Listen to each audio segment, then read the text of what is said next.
খুব ভালো উদযাপন করছি। অনেকদিন পরে একটা ভালো পয়লা বৈশাখ কাটাচ্ছি। আজকে অনেকগুলো দাওয়াত ছিল, অনেকগুলো প্রোগ্রাম ছিল। আজকে নিয়ত করেছি সবগুলাতেই অনেক সকালবেলা উঠেছি, উঠে সাজুগুজু করেছি। আজকে নিয়ত ছিল সবগুলাতে একটু একটু করে ঢুঁ মারবো। টেলিহোমের একটা প্রোগ্রাম ছিল, সেখানে নাটকের সব তারকারা ছিল, ডিরেক্টররা ছিল, একটা মিলন মেলা বলতে পারো।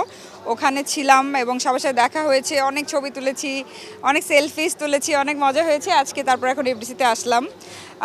এফডিসির যে আয়োজন, সুন্দর খাওয়া দাওয়া, এভরিথিং সবকিছু মিলিয়ে খুব এনজয় করেছি এবং সবার আতিথেয়তা।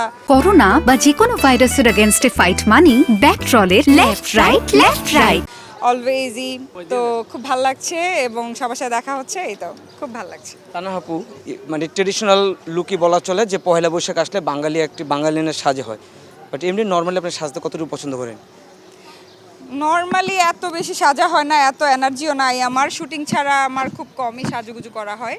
পয়লা বৈশাখে আজকে অনেক আলসেমি লাগছিল, বাট তারপর চিন্তা করলাম যে না, এতদিন পরে পয়লা বৈশাখটা আসছে, মানে কয়েক বছর তো রোজাই ছিল টানা, তো একটু সেলিব্রেট করি। অনেকগুলো দাওয়াত যেহেতু আছে, এমনি খুব একটু মানে সাজুগুজু করা হয় না, বাট পয়লা বৈশাখ দেখে একটু সাজুগুজু করলাম, একটু শাড়ি কিনলাম, শাড়ি পরলাম, ফুল লাগালাম খোপায়, এই তো। হ্যাঁ, ভাইয়া পয়লা বৈশাখে আপনাকে কি উপহার দিয়েছে এবং আপনি ভাইয়াকে কি উপহার দিয়েছেন? এই উপহার তো, উপহারের জন্য তো পয়লা বৈশাখ লাগে না, সারা বছরই আমি নিতে থাকি।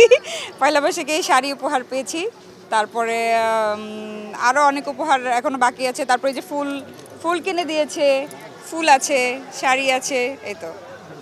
আসলে নিজেদের কাজ তো একটু গুছাই করতে হয়, টাকা পয়সার ব্যাপার আছে, টাকা পয়সা তো নষ্ট করা যাবে না। সো প্ল্যান করে তারপরে প্রি প্রোডাকশন করলে আসলে ভালো বড় প্রজেক্টই করব।